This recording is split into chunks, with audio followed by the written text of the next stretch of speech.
This Shriners Children's 500 DFS Picks 2025 edition of the NASCAR Gambling Podcast here on the Sports Gambling Podcast Network is brought to you by Edge Boost. Earn up to $750 per month on your sports gambling transactions. Go to edgeboost.bet, promo code SGPN. We're also brought to you by Rhythm, the leader in data-driven picks and props. Rhythm is giving away a $250 future and throwing a March Madness party. Go to sportsgamblingpodcast.com/party for details. Driver, start your engine!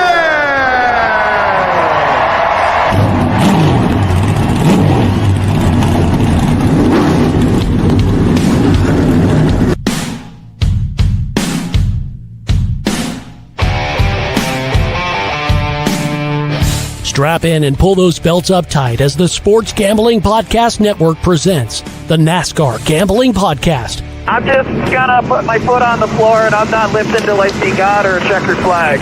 My man. With all the news and the best bets for your NASCAR weekend. We want to thank you tonight for these mighty machines that you brought before us. Thank you for the Dodges and the Toyotas. Thank you for the Fords. Lord, I want to thank you for my smoking hot wife tonight, Lisa. In Jesus' name, boogity, boogity, boogity. Now, here are your hosts, Rod Villagomez and Cody Zeeb.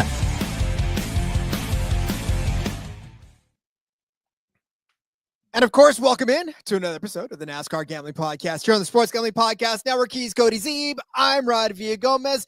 It is Thursday, and you know what that means. It is time for our DFS edition of this show, and of course, the Underdog Fantasy Picks for our NASCAR Cup race, the Shriners Children's 500 from the Phoenix Raceway.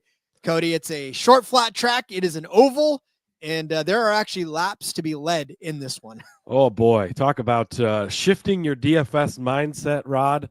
Everything you've learned or thought about in the last 3 weeks, throw it all out. It doesn't matter.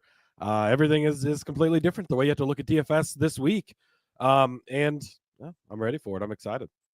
Yeah, again, this first oval that's not a super speedway of the season gives us plenty of opportunity to, like you said, shift our thoughts and turn our attention, because there actually is the potential for someone to come out and lead a ton of laps in this particular racetrack. So we'll keep our eyes open on that. And as we always do in this episode, we'll give you our favorite high-price driver, our favorite mid-tier driver, and our favorite low-cost driver for this, and then wrap it up with our Underdog Fantasy Picks, where Cody is coming off of a fantastical week at COTA, where he pretty much killed Underdog, and they decided they wanted to tighten up a little bit and not give COTA the edge this week.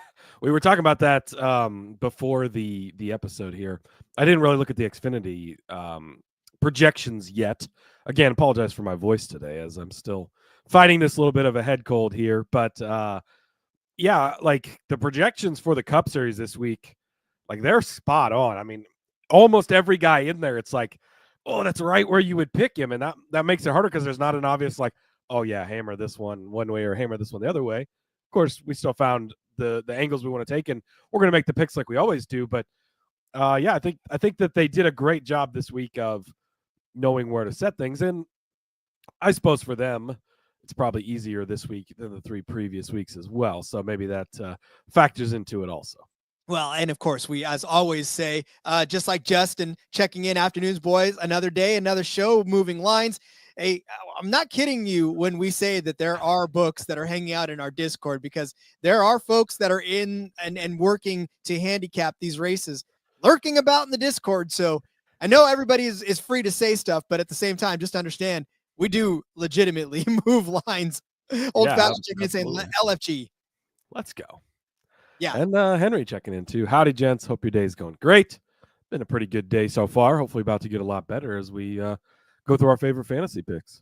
As we will, and we'll tell you right now, too, to gear up for March Madness with Merch Madness. Promo code Madness. You're going to get 20% off of everything in the SGPN store, like your favorite Racing Gambling Podcast hoodie, like your favorite Racing Gambling Podcast coffee mug. I definitely love it to death. I drink out of it almost every single morning. I have to give it a break, though, but then I use my SGPN mug. So I'm really just switching one off for the next, right? I'm always repping the company somehow when I drink my morning coffee, and you can too. Use promo code Madness, get 20% off of everything in the merch store. Oh, Henry is Sour D in Discord. Sour D going to be getting some stuff out of the merch store there, Rod. He was the winner of our Daytona 500 giveaway. So I've been doing some shopping over there, I would imagine. Indeed. I also want to give a quick shout out because we got this today from Mr. and I'm looking at the name right now. Do we want to give the name? I don't know if we should give the name. I just want to say Blake. Okay, Blake's fine. That's good. Blake's fine. Blake sent in a nice little email to us talking about the the race officials or terrorist shirts that you can also get in the merch store. Showed that to some race terrorists or to race official terrorists, and was happy to have that. And he said never listened to podcasts until about 3 or 4 years ago. Started traveling more. Now we are all that he listens to. So Blake, thank you so much for the support. We love you very much. Love it. That's pretty awesome. And that's the great thing is like the race officials are terrorists thing is funny to a lot of race officials as well, because it's like, that's like, I'm the guy who DQ'd you in tech, or I'm the guy who made that call. Like, I think a lot of them will embrace it. And the racers or the fans, you're always going to have those spots where you're on the other side of it and they throw a caution after the cardboard's been on the track for 50 laps. And you think that makes him a terrorist. Well, think of it this way. I mean, it's so easy to heckle umpires in baseball, referees in basketball, but I don't know that race officials ever really got that kind of. So maybe we're bringing not in till now, Rod. Right? A new era of how you can heckle officials in the race world. So look, they're people too, and I'm sure they don't mind their recognition every once in a while. Maybe they want it to be better, but it's all good. Bringing validity to their job since 2025. So good job, Cody, on getting that one out there. All right, is there anything? Oh, well, Leon's Automotive wanted to say hello to them. Said howdy, everyone. Can't wait for Phoenix. We cannot wait either. You know what else I can't wait for, Rod? I know you're going to ask if there was any news. Not really. This is news. And this news might lead to us having to change the intro to our show again. I'm just going to forewarn you, because the Grand Marshal for Las Vegas Motor Speedway has been announced. It is Morgan Freeman, Rod. Oh, buddy. Morgan Freeman with a driver start your engines. That could potentially be the most glorious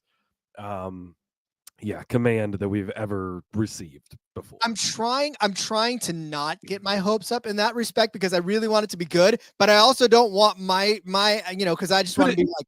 Could it be bad though? Like, no. It's Morgan Freeman's voice, unless he like comes up and does an impression of somebody else, which I don't think is going to happen. It doesn't matter how much inflection he puts it. It's going to be Morgan Freeman's voice saying, "Driver, start your engines." And if that doesn't get you going, you need to go see a doctor.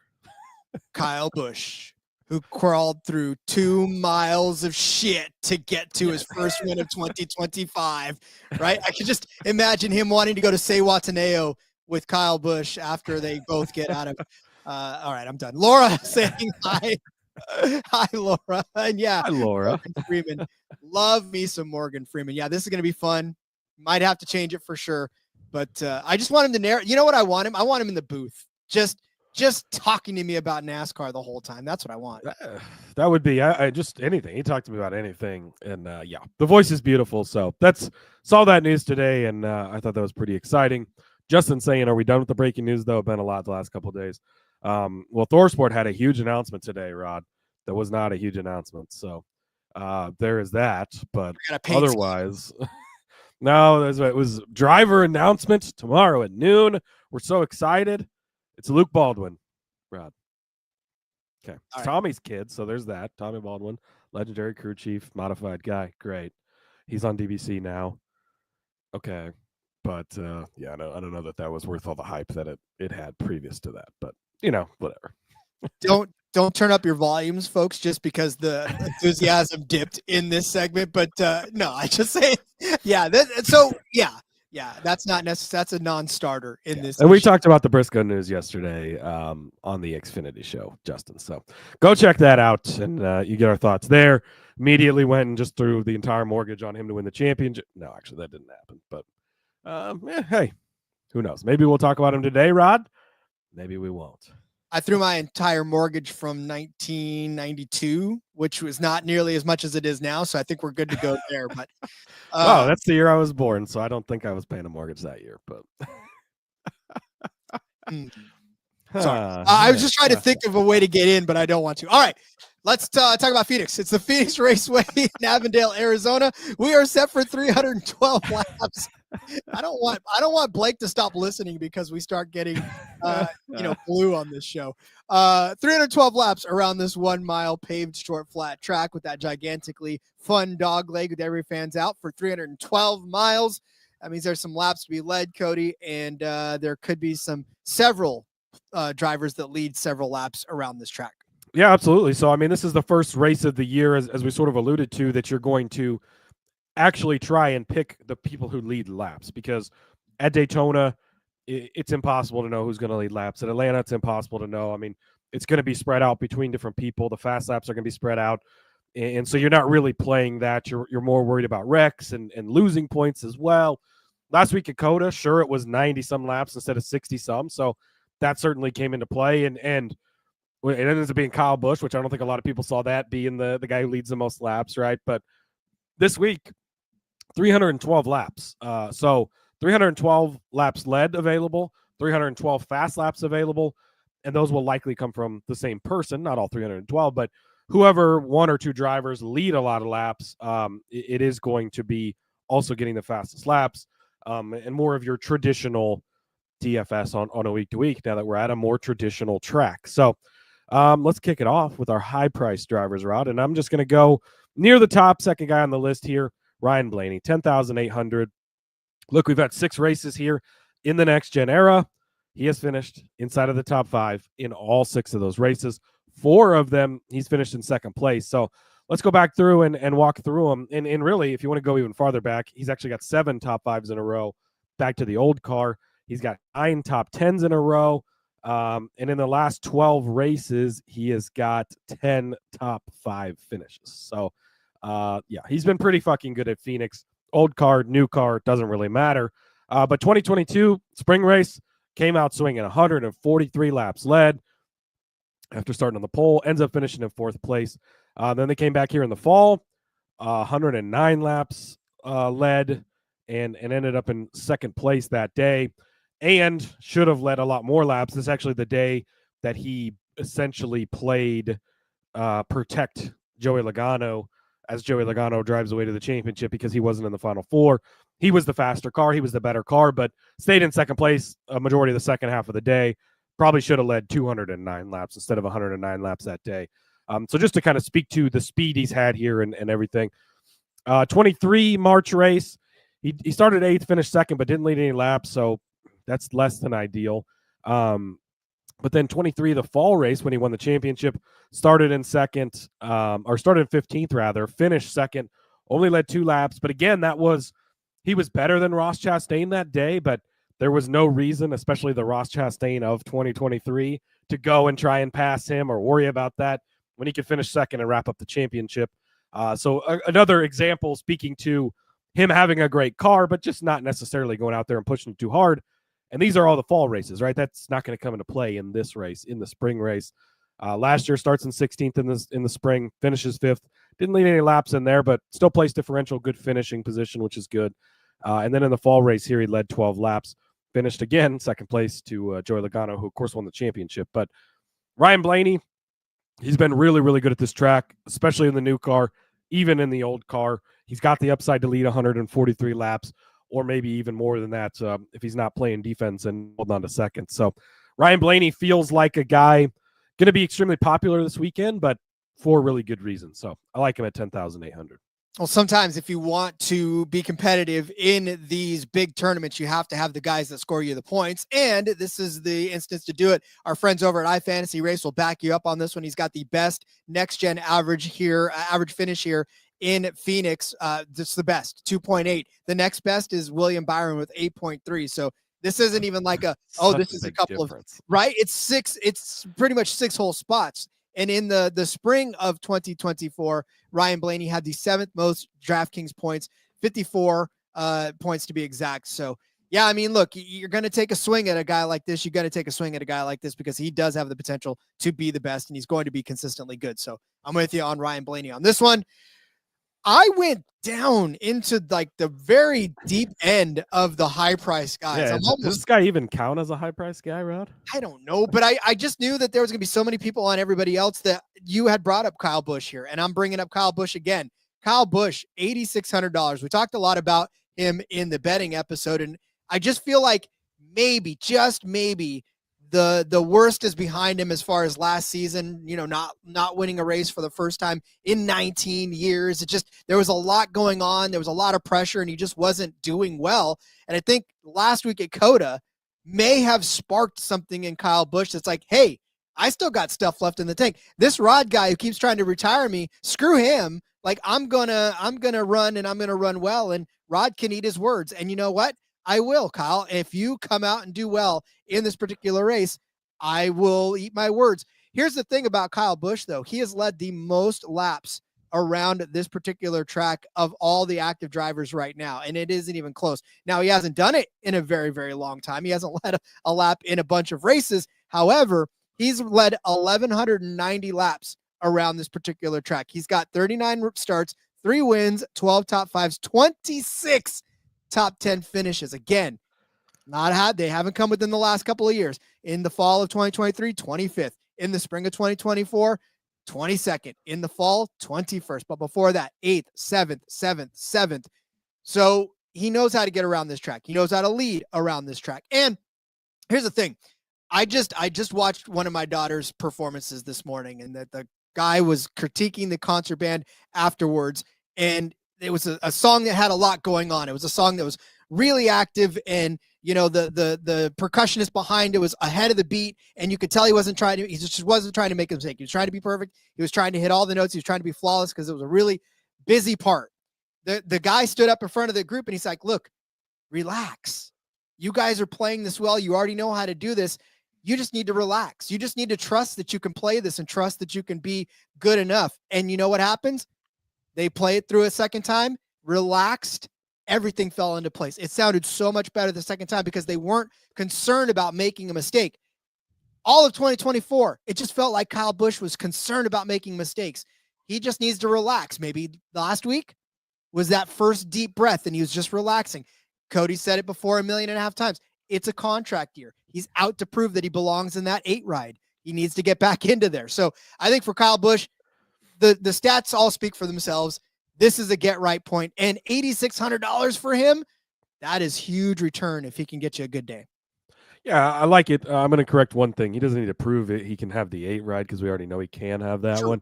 He needs to prove Mr. H is going to sign him for that 48 car next year, or he's going to get with 2311 or one of these bigger, better rides where he deserves to be. But I think that's what he's chasing. And I think a lot of people are going to look, and the results have not been good for Kyle at Phoenix over the last handful of years, especially in this new car. And I think that's going to turn a lot of people off, and a lot of people are going to look at it. They're going to dismiss him. And I think that's going to be a bonus if you do want to play him, especially in, the bigger games where you got to be different. And I think he does have that upside. We saw some speed last year out of them, places like Richmond with Austin Dillon. Look, in as bad, quote unquote, as last year was, it really wasn't that bad when you look at it. We saw the fire last week. We've seen him be in competition these first 3 weeks now. Let's not give it too much credit because of the track types, but I think the call your shot on Kyle Busch this weekend is not a bad plan. And I think a lot of people are going to avoid him, especially squeezing in a Blaney, a Bell, a Byron, Larson at the top, they're going to skip right past him. So I like it as a good differential play. Me too. GPP for sure. All right, we'll give you our mid-tier drivers, even though I already gave you mine, when we come back. But I want to tell you first about Edge Boost. SGPN has partnered up with Edge Boost, the premier Visa debit card for bettors. What does an Edge Boost card do for you? Well, it allows you to avoid the hassle of having your card denied at sportsbooks, DFS sites, sweepstakes sites, racetracks, casinos, or anywhere else they try to decline your card. No, sir, you can walk up with confidence with your Edge Boost card, and you can also earn up to $750 per month in cashback rewards just for using your Edge Boost card. And of course, your money's always going to be safe because the card is FDIC insured. The best part, zero credit check. That's nothing. They don't look in your past. They don't try to tell you that you're not good enough for this card. No, you are, and it is completely free. Sign up today using the promo code SGPN so you can get better cashback rewards and an instant tier 2 status, pulling back the velvet rope for you, letting you into the VIP section. I'm using my Edge Boost rewards on a Kyle Busch top 5 bet this week. I'm high on Kyle Busch, so I think I'm going to most definitely use it there. That's edgeboost.bet, promo code SGPN, edgeboost.bet, promo code SGPN. Where else can you use that Edge Boost card? MyBookie, mybookie.ag. We're brought to you by mybookie8.ag. MyBookie is your place to bet every sport plus props for every game. MyBookie accepts customers from a ton of locations and probably yours. It's easy deposit and lightning fast payout using crypto. Definitely love that Kyle Busch top 5. Going to be using it there. Head to mybookie.ag, promo code SGPN for a 100% deposit match up to $1,000 plus a $10 casino chip. That's mybookie.ag, promo code SGPN. Definitely love any place that lets you play and lets you do what we love to do, Cody. So glad to have sponsors like MyBookie and Edge Boost. Absolutely. Great sponsors. Make sure you support them. Helps us, helps you. It's kind of a win-win, Rod. It most definitely is. And I will tell you this, as far as us being able to get you into those, we love these sponsors and they definitely help grow the show. And we've seen this show skyrocket over the last year. So ever since Daytona, it just has gone nowhere but up. So you guys, God, man, being able to just keep this show rolling the way it is and converting in on these promo codes the way we are, keep it up. We really appreciate the support. Yeah, it really does help out. And like, they're all things that apply to you too. I mean, MyBookie that you just talked about, hey, you're not in a traditional legal betting state. Well, MyBookie is kind of a way to get around that, right? And you can use it everywhere. And then Edge Boost really comes. When I signed up for it, I couldn't believe how easy it was. Like, they don't check your credit. You don't have to give them a left arm or a finger or like, you just sign up, you put some money in there, and it makes it easy. You deposit right into Underdog, another great sponsor, right? Or MyBookie, or it all like coincides with what you're already doing anyways. So, I love that about this network is, a lot of our sponsors, almost always, it really just coincides with what you're already doing. So it's great. All right, Rod. Do you remember a couple of years ago, we had this fiery young guy kind of ruffling everybody's feathers, likes to smash watermelons when he wins races, and just really burst onto the scene and didn't give a fuck what anybody thought, and it was panning out really well for him, getting good runs in Ross Chastain. Well, we have that again this year in a different driver, and that would be Mr. Carson Hocevar, and he's $6,900 this week, Rod. Nice. Thank you very much. But I like what I've seen from Carson so far really throughout sort of his entire career, but especially to start this season, he doesn't give a fuck. And I like that. I like that about him. He's there to win. He's not there to be in your boy band, right? I don't if you wanted to start a boy band with Carson, sorry, not going to happen. He's there to win fucking races. He's there to run good, and he doesn't care. And NASCAR's got these new rules about be careful about how you wreck people, and let's walk the line. And they didn't suspend Cindric, but the next guy, does he lose all his playoff points? Like, going to be hard to retaliate anyways. So I'm all in on Carson Hocevar. $6,900, I think, is a really good price for a mid-tier guy. Kind of dipping down if you do want to get more of the Bells, the Blaney's types of guys in here. This is a cheap mid-tier guy for you. And we've seen the results too, right? Like, he came into Spire, kind of a struggling team. They've been so-so. And really started delivering towards the end of last year. 18th place here at Phoenix in the fall. That's not a bad finish. Had some really good runs at 9th place at Miami. And then comes out last week, 13th at at Coda, but some good runs to end the season. He's come out with a fire this year. Spires continue to step up their program, right? They invested more money in it. They've got 3 cars now. They've brought over Rodney Childers and all this other stuff. I'm sort of all in on Hocevar right now. And I think that fire, while it could bite him in some situations for sure, because people aren't going to cut him a break and stuff, but we saw it with Ross until Mr. H stepped in, right? And then things sort of cooled down, but he made it all the way to the championship 4 in that first season of him not giving a fuck. Like Hocevar at 6,900, I think he's got the opportunity to bring in a top 10 finish and have a good day. And let's not forget, we've got this alternate tire strategy this week, and that could come into play. You get some people that gamble with this. I think it was Richmond last year where they did it, and we saw like Daniel Suarez randomly led a ton of laps because maybe Hocevar and team do gamble a little because he wants to be aggressive, and they embrace that as a team. Go out there and lead some laps. That could be great for your DFS day as well. So give me Carson Hocevar at 6,900. I don't know. I don't care what you think, Rod. JDK agrees with me. He says he loves the play. Played his top 10 as well. JDK, would you like to come host the show with me? Oh. Just kidding, Rod. I didn't know this was a contract year for me too. Damn, do I need to relax a little bit and try to get into the groove? I'm tired of you not agreeing with me. That's not what we agreed on. What? The dynamic of this show was you were going to say everything that I said was we're smart. almost supposed to disagree on the Xfinity show, and we're not even doing that this year because everything's about JRM. Well, that is the truth too. But I mean, look, we sung his praises in the Truck Series, right? We could not deny the talent in the Truck Series. I see what he's doing here. Justin says Hocevar has a gambling addiction and how much he pushes his way around. What's the name of this show, Rod? The NASCAR Gambling Podcast. Give me some motherfucking Carson Hocevar. All right, fine. I'll let you have it. But you got to give me some Bubba Wallace this week. He is my mid-tier driver.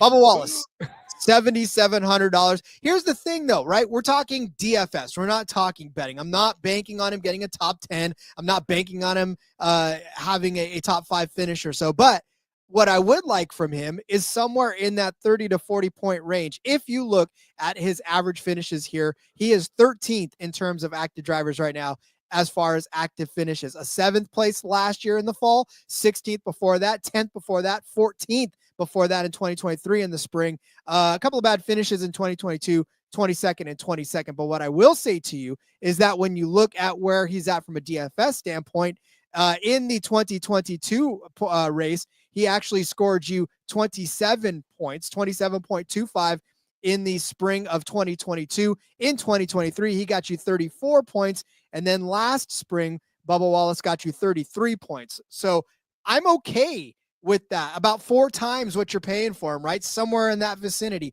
That's not necessarily bad. So I like the play because the upside of it is that he maybe even gets better. Like at $7,300 is not a lot to invest on a guy that should get you somewhere in the 30-point range. I was looking around at some of the other guys in his price range, and I just was not necessarily all that thrilled with these guys. And to me, I wanted somebody that I knew was going to be consistent, right? And you look at guys like Ty Gibbs. We talked about Ty Gibbs. The range of outcome for Ty Gibbs, he's at 8,000 right now. Okay. And it's just, I don't know if I trust him enough. And then there's Josh Berry at $7,500. We kind of talked about him on the betting episode as well. Can he get somewhere in the vicinity where I think Bubba Wallace can get? Probably not. Bowman, 7,200. He's probably a good solid top 10 candidate, but he's probably going to start somewhere near the front, which means the place differential maybe not is going to be there for a guy like Alex Bowman. So for me, Bubba Wallace has probably the better, I guess, just where he's going to score his points, right? He won't start near the front, so he'll be able to drive his way up through the field, maybe get you a top 13 or top 10. And at that point, he's gotten you a good stable of points. And for, like I said, the amount that he's at, I highly love me some Bubba Wallace. So give me Bubba Wallace as my mid-tier driver. I want to be on Bubba Wallace more than I am this week. So I hope that he sort of proves me wrong. I don't know. This isn't a track where I looking through the stats, I fell in love with Bubba, but I love the crew chief change. I think that's a very positive for him. And crew chiefing, we're going to get a lot of answers on these crew chief changes. And I'm actually going to address this in one of my underdog picks coming up, where I think that it's going to be a negative that's going to affect someone, because crew chiefing at Daytona, at Atlanta, even at COTA last week, there's some that goes into it for sure, but not like we're going to see this week, especially bringing in the tire thing. And so I do think that it's going to be a positive for Bubba in that direction. So hopefully we'll see that pan out on the track.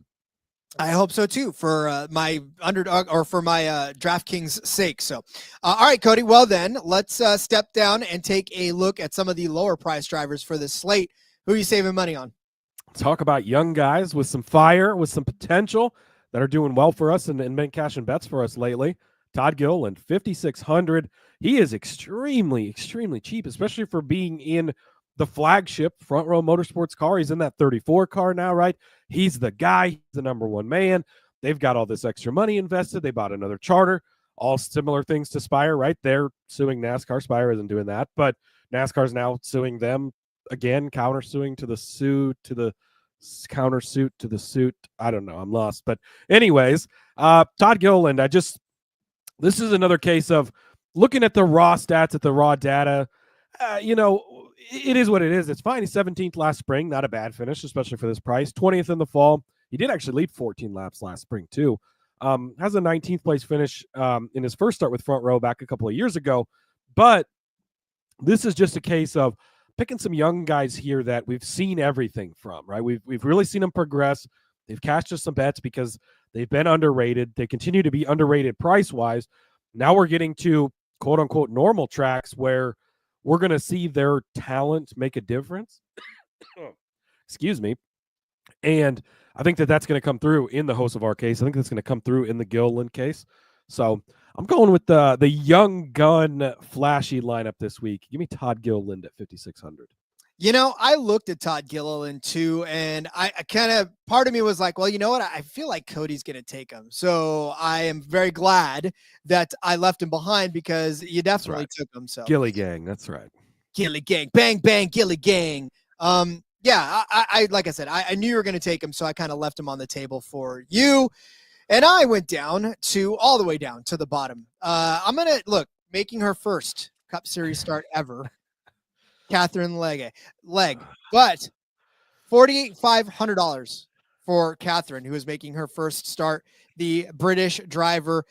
The only reason I'm doing this, Cody, the only reason I'm doing this is because you know that you need to spend up at the top here to get one of these guys, right? And if I do this, let's say I take Ryan Blaney, I can still take Kyle Busch, and I can still add Catherine in there. So I potentially have two guys that can lead me 60 laps, 70 laps in this race.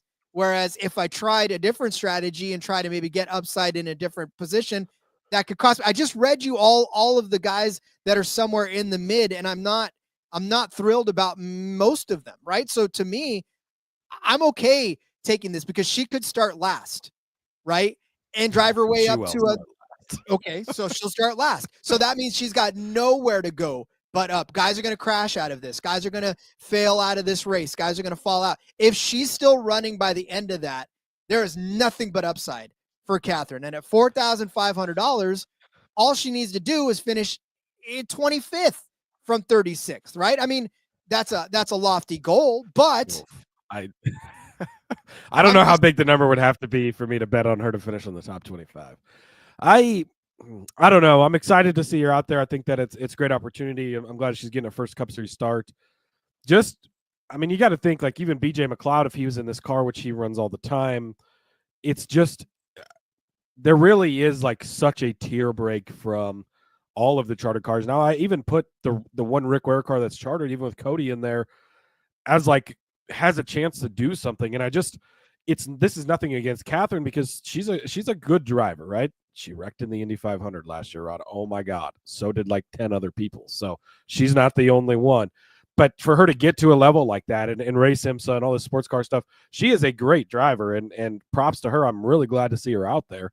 This is about the car for me, and I think you're going to have a lot of attrition in this race for her to pan out, and maybe that's the case. Maybe that's what it works. And the other thing is she is so cheap that it does allow you to squeeze in somebody else. And if it gives you just those extra $300 you need between her and Cody Ware to grab the guy that leads 150 laps in this race, then absolutely it could make a difference. So I guess the lesson here is don't be afraid to punt with her. It is a punt for sure, but there is definitely a path for it working out.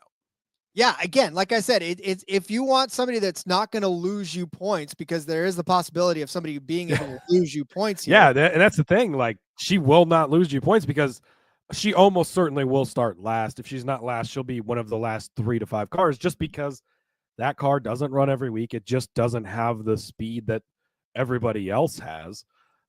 Even Cody Ware or Ty Dillon, like, she's just not going to qualify well. It's almost not possible and not in her hands, really. So, and so even if she doesn't do well or move forward much, she's not going to lose you points, which sometimes that's all you need is don't lose me points, right? Yeah, I mean, Kyle Larson a couple of years ago lost you 12 points. Martin Truex lost you 9. Christopher Bell lost you 3.75. So, there is nobody with a bigger swing than Kyle Larson. Like, he could score you 10,000 points on a single day or negative 4,000, and there's almost no in between. Like, he either dominates and you're glad you have him, or he's got the red upside down car and you're pissed that you put him in your lineup. Hey, listen, man, you got to live by the sword and die by the sword. So, all right, get out your pen and paper. We are going to go over our DFS plays for this slate. Cody started you off with Ryan Blaney at $10,800 as his high price driver. I said Kyle Busch at $8,600 is mine. Cody gave you Carson Hocevar at $6,900 for his mid-tier driver. I said Bubba Wallace was mine at 73. Double check that, Cody. It says 78, but I feel like I saw 73. My old eyes are not what they used to be. Todd Gilliland, $5,600 was Cody's low price driver, and I went all the way down to Catherine Legg at $4,500 for my low price driver. Am I right with my Bubba Wallace price? 7,300, yes. Okay, perfect. All right, well then that's it. All right, we'll come back. We are going to give you our favorite underdog fantasy plays for this race, but first let me tell you about Rhythm. Rhythm is throwing an epic March Madness party, and you are all invited. Yes, even you sitting right there, never gets invited to parties. Can't say that anymore. All Rhythm users are invited to a first 4 watch party Wednesday, March 19th at the awesome Stadium Swim at Circa Las Vegas. You get free drinks. I can stop the ad read right there and you'll all flock to it. But you also get to hang out with the guys from the SGPN, and it gets even better than that. Rhythm is also giving away a $250 March Madness future for one random lucky Rhythm user. Even if you can't make it to the party, you can still win the futures bet. Come by and use Rhythm to help you fill out your bracket and make some bets while you are there. Rhythm's March Madness stats and success from 2024 is if you needed any more backup. With UConn winning, our percentage of winners was 39% higher than in ESPN brackets as a whole. Rhythm had 34% of the brackets. ESPN only had 24.7. Rhythm produced Duquesne, NC State, and Oakland upsets. 45% of Rhythm brackets had NC State reaching the Sweet 16. A free party plus a chance at a $250 future bet. That's what you get. Go to sportsgamblingpodcast.com/party. That's for details. That's sportsgamblingpodcast.com/PARTYY, because you got it. Let me tell you about Underdog Fantasy right now. NBA, NHL, college basketball, whatever sport you can cash in on, you can cash in big with Underdog Fantasy Pick'em. Underdog's offering a Luka. Cody's not ready for it. Luka Doncic. I'm still not going to say it right. Until this ad read goes away, I'm not saying it right. Discount for every Lakers game. Luka, I'm sure you're a great guy. I would love to have a beer with you. You can help me pronounce your name later. But you get it for every Lakers game for the rest of the regular season. Also for football diehards, pick 'em projections for select players, 40-yard dash times during the NFL Combine. We're going to give you all of our favorite underdog picks in just a second. Hang tight. So sign up in the meantime with our promo code RACESGPN. You're going to claim your special pick and first-time deposit offer up to $1,000 in bonus cash. UnderdogFantasy.com. Promo code RACESGPN. I didn't get the memo that I need to be ready for that. I'll be more prepared next week if the ad read remains the same. every time. Other that, or JDK comes in and has to learn how to say it because he'll be hosting the show with you anyways. But there you go. By the way, JDK, speaking of him, brought up glancing over Michael McDowell. We didn't glance over him, right? He was in consideration along with Zane Smith. Rod limits us to we can only pick 6 guys. I can only get 3. I can't sneak extra guys in here like I do on the betting episode. So I'm going to blame it on Rod. But McDowell, definitely, that goes back to, listen to the betting episode and get our opinions on guys there, because I believe we talked about McDowell. I'm pretty sure that I talked about him for the top 10 over there at a longer shot number, which would then lead you to believe at that price in DFS. I also think that he's a good play. I mean, average finish, he's 20th here.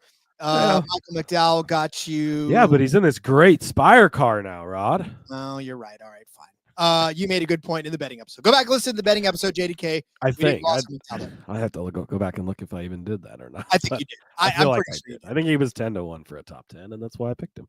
That is exactly what you did and why you did. So, and the fact that he was 8th here a couple of seasons ago. Yeah, get it. All right, Cody. Well then, Underdog Fantasy, better than, worse than the projected finishing position of each driver.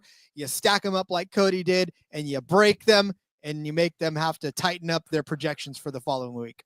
That's the goal, Rod. All right, Chris Buescher, better than 12.5. Raved about him on the betting episode. I'm all in on the Chris Buescher train.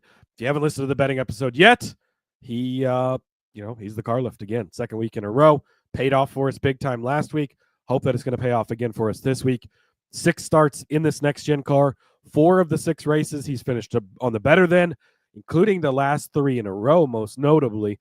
9th place here in the fall, 2nd place last spring. Love it. And 5th place here in the fall of 23 as well. The other 2 finishes, 15th place, so only a couple of spots away. 21st in November of 2021, or 2022, rather. That was the first year of it being RFK, first year of the next-gen car. Not overly worried about that, and he was 10th place in the spring. So he's hit this in 2 of the 3 spring races.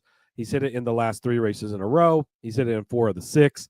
And I'm just a big Chris Buescher guy. Like, he is the guy for me right now that you can just rely on each and every single week to have a shot to win everywhere, anywhere. Doesn't matter what type of track it is, where we're at. And if he doesn't win, he's just going to be in the top 10 for you. Or in this case, just inside the top 12. That's all we're asking for him. So give me Chris Buescher better than 12.5. Somewhere in my contract, it says I need to stop doubting RFK. I believe that was when the Chris Buescher car lift went all the way up almost as far as it could go to the top. So, yes, Laura says she takes notes. I called McDowell top 10. Thank you. And there's a lot of Custer love out there this week, Rod. 6,300. Sourdy is bringing it up here. I do not think that Haas factory car is going to be very good this year. And I think that I think that it could compete for the worst car in the field this year. Maybe I'm wrong, but I have no faith or belief in that car, in that program.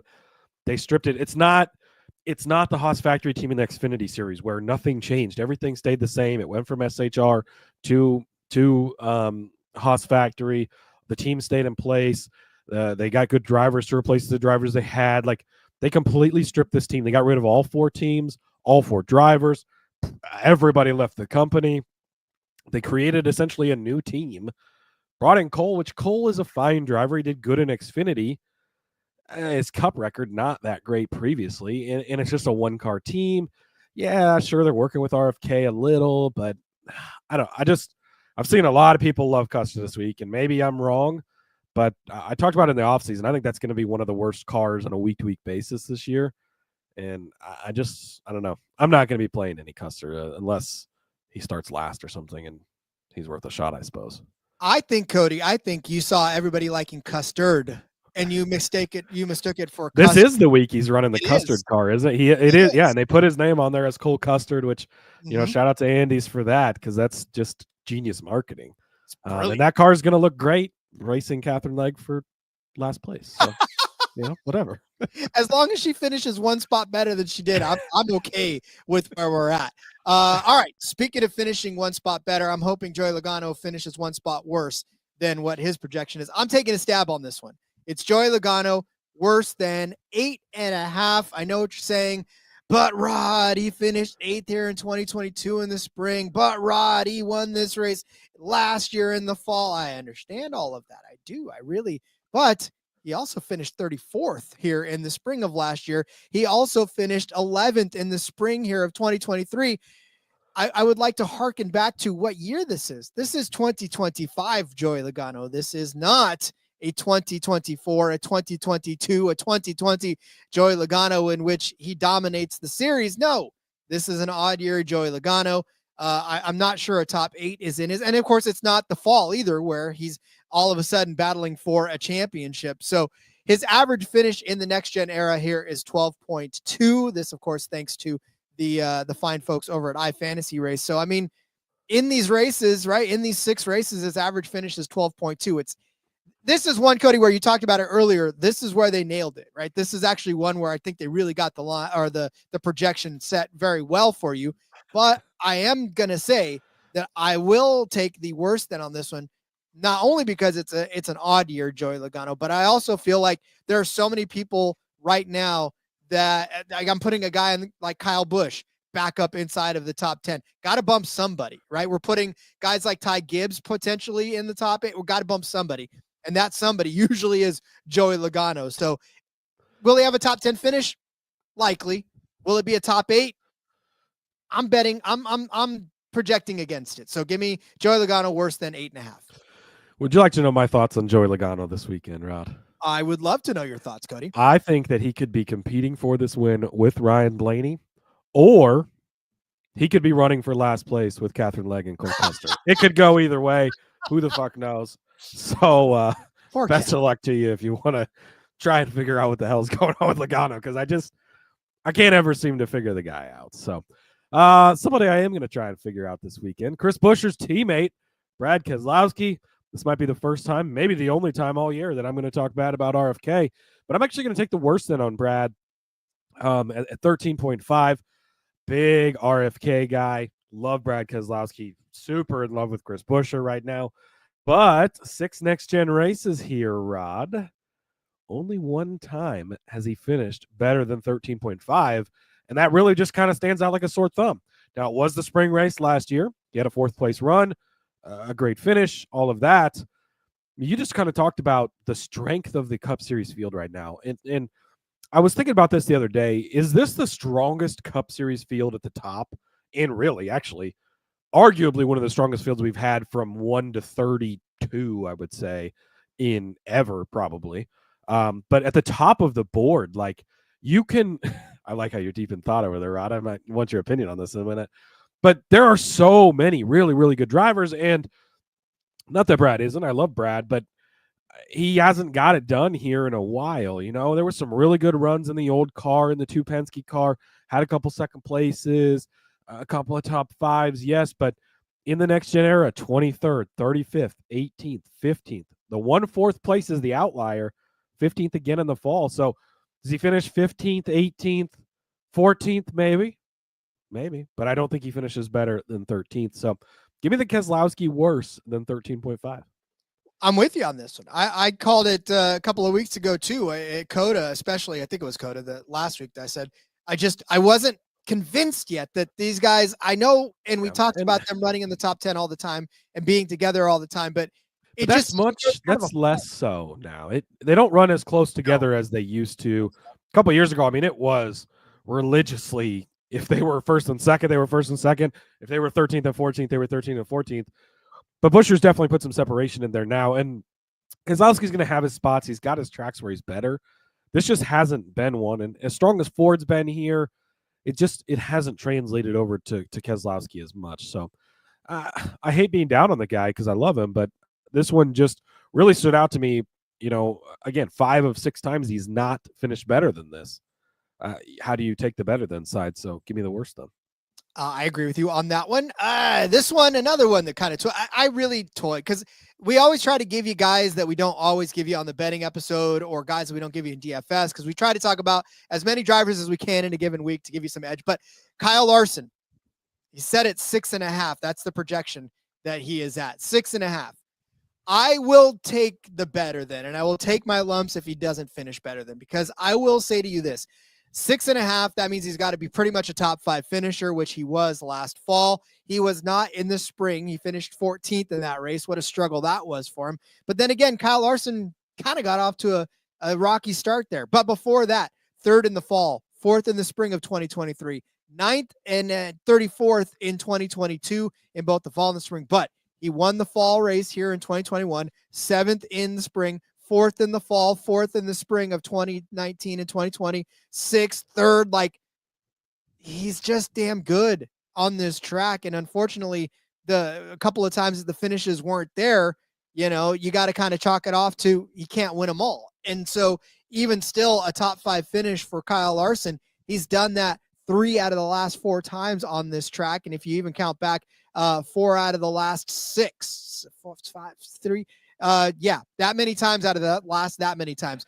But point being, right, Kyle Larson has more of those top 5. He's got 9 top 5 finishes in 21 starts on this track, and a lot of those came in that 5 car. But he did finish 3rd in the fall in the 42 car, 6th in the 42 car in the spring of 2019. He got a 2nd place and a 3rd place in the 42 car in 2017 in the spring and 2016 in the fall.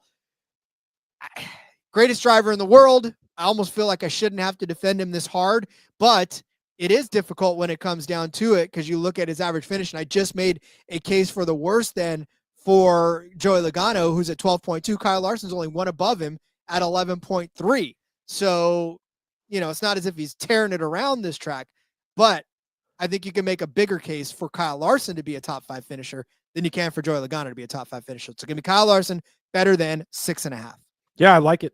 Back to the betting episode, I picked him as one of my drivers to win this week. So if he shows up, he's a top 6 car every single week, when they're on stuff. And the tire deal, like he who's better to adapt to that type of situation?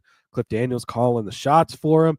That all plays into his hand as well. Somebody's hand, and I guess as I say this, I'm thinking, well, maybe it does. Who I don't know that it plays into is Denny Hamlin. They've got him set at 11.5. From the driver aspect, I do think the tire thing plays into Denny's hand. But if you remember, he's got a new crew chief this year who really sucked as a crew chief for Ty Gibbs the last couple of years. I mean, if we're going to be completely honest, he didn't do a good job with Ty Gibbs, and it seemed like he didn't listen to Ty's feedback very well. They didn't make changes. They didn't click. Maybe it'll be different with Denny, but this is their first real race of we're going to have to make some adjustments. We're going to have to make some calls on tires. I'm not bought in on it. And, we talked during the offseason about how JGR hadn't won any races since back in, I think it was May of last year, June maybe. They've come out. They've won 2 of the first 3 races, Rod. Holy shit, they're on super speedway, road course. Pump the brakes a little bit, right? Let's not overreact too much. Now, I think they're going to come out. They're going to be fine. Christopher Bell is going to be great in this race. And I think Denny has a good day. But I'm calling my shot on this that he's going to be worse than 11.5. 11.5, they're walking the line because he finished 11th here in the fall. He finished 11th here last spring. So right on the number, right? 8th place in the fall before that. Had a 23rd, an 8th, a 13th. So, he's actually been 4 out of the 6 he's been to the better than side, but 2 of those were only better by half a point, right? And boy, that got me last week with SVG. He got me by the hook. But I think the hook swings to the other side. I just think I'm not putting Denny out to pasture like you like to do with old drivers, but I think we're getting closer to that point. I think this change in crew chief is not going to be a good thing for him. And if he's finished 11th here last year in both races, maybe he finishes 12th, or maybe it's a little bit worse this year. So I'm gonna fade Denny and go with the worse than 11.5. It's not that I'm trying to put to pasture old guys. I'm just trying to recognize the fact that we are all now of an age where we can't get up without making some kind of a small grunt, right? Like that's where we're at. Can't sit down, can't stand up without making it the world known that we're about to do it. So, look, I get it. And we've talked about Denny at length as far as where his head is at nowadays, between ownership, between trying to still be the active driver, between being the podcaster and disruptor that he is out there in the NASCAR world. Like that's spread pretty thin. And I know that once you spread yourself that thin, the thing that you're supposed to be doing the most seems to suffer the most because you can't put your full attention at it. So maybe that's where we're at in Denny's in life, and maybe that's where we're gonna go the worst then on this one. But TK's comments, for some reason he's watching over on the X. He is in the future because he's down under, but for some reason they're all the way at the top, so I did not see them when they were coming up. But Briscoe crew chief is probably the worst crew chief in the garage, in my opinion. James Small, and unfortunately for Briscoe, that penalty got overturned, so he is going to have James Small in the box this week. So for your Briscoe lovers, I don't think that's helpful to him, but we'll see how that goes. Yeah. Well, we'll see if he has the need to appeal another big penalty or whatever. But all right. I'm going to take, you spoke earlier of a guy who came in, smashes watermelons. That's one thing Hocevar is missing, Cody, is watermelons. If he had watermelons. Well, do we know what his, I was trying to think, did he have a celebration in the Truck Series? I don't think he did. So no, he just got out.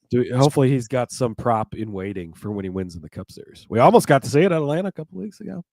It can't be watermelons. Ross Chastain's already got that. But I will take Ross Chastain. His projection is set at 10.5. Listen, this is actually not a bad one.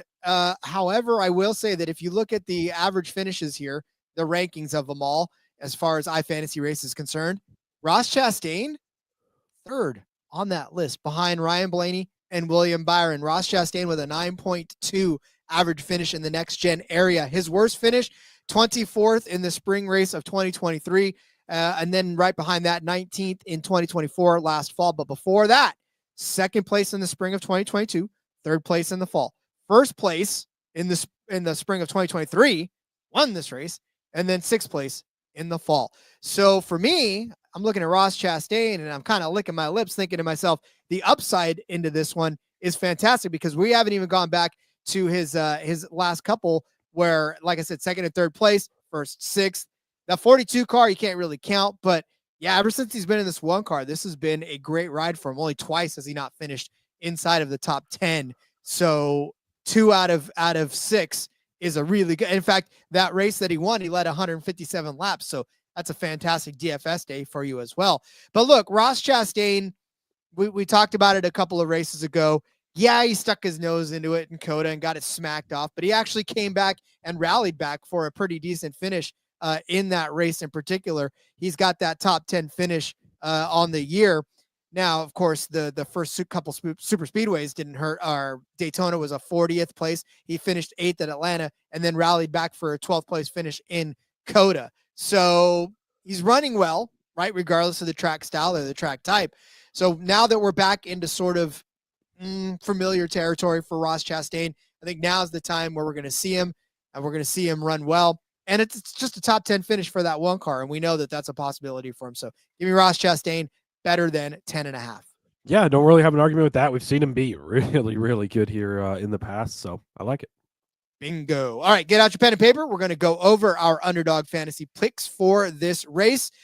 Cody started you off with Chris Buescher, better than at 12.5. I said Joey Logano would finish worse than 8.5.